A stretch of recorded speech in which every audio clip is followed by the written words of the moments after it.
Hello everyone, my name is Dhruv. I am an intern at Lexis and Company. So today in this video we are going to discuss interpretation of tax statute. Now in this interpretation of tax statute we will be discussing the topic as well as the tax systems available in India.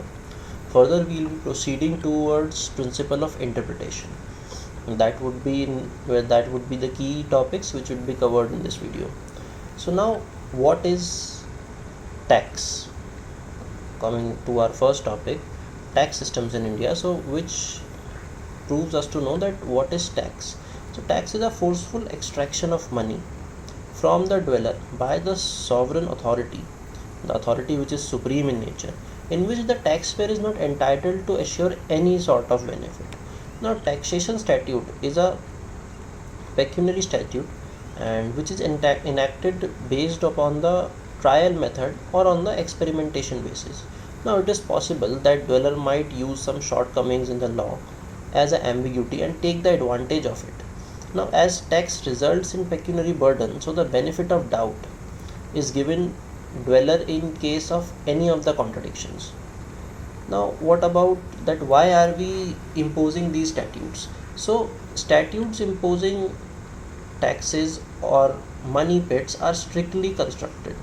Now the logic behind this principle is that the abundance or the taxes is also a type of the embrace of a tax penalty which can only be imposed if the language of the statute says no. Now hence straightforward meaning is given to the words used in the application of the statute, and in case of two interpretations which are coming out here, so let us take the scenario that such interpretations are given to us and are favor in the way of dweller. Now dweller refers to the taxpayer here. So talking about the tax systems in India. So the tax systems of the British India reflected attributes of the conventional farming economy. Now revenue generated by the central government was supposed and was suppressed by the custom obligations as domestic requirements for manufacture of goods were met gradually and generally from imports, particularly from Britain and other federal countries. Now import duties are required on most of the items of imports, where major item to export duties were jute and tea, in which India enjoyed near monopoly in the world market. Now different customs and duties establishments were set back to time. So discussing our first interpretation now, what does principle of interpretation says? So principle of interpretation which have the advanced and are those dependent on plain importance of the words used and their grammatical meaning, and those dependent on the goal or intention of the legislature. Now this whole statute revolves around the importance of words used and their grammatical meaning, and which are totally dependent upon the goal or intention of the legislature. So talking about India, the tax law provides an important arrangement of cases for investigation of the interpretative methodologies of the judiciary in India.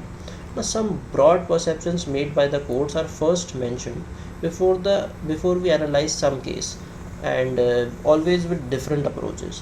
Now interpretation of statute actually means that the court needs to ascertain current realities and afterward decipher the law and applies the such facts. Now it is function of the legislature that to say what shall be the law, and it is for the court to say that what actually the law is.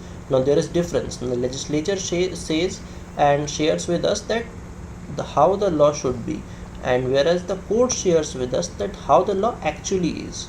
Now where the language is plain and unambiguous and concedes to just one significance, no inquiry of development of the resolution emerges for the rule which represents itself with no issues.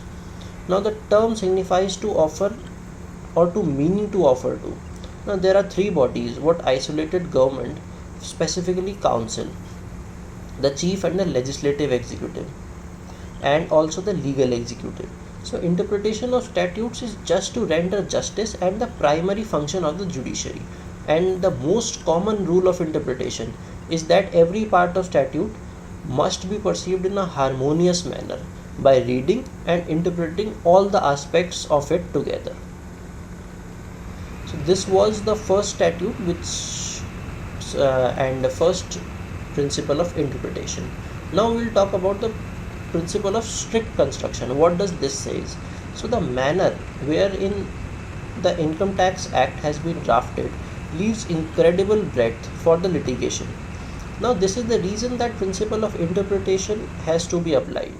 These principles are themselves not trustworthy and rely upon the facts of each case, and they also differ with each case.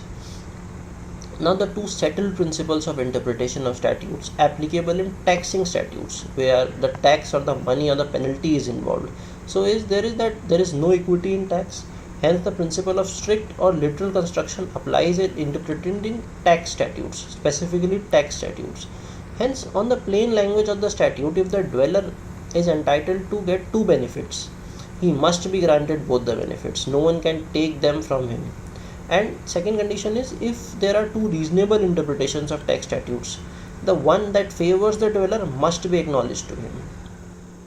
So this was all about the taxes, some of the statutes, and the rest of the statutes we will be discussing in the next video.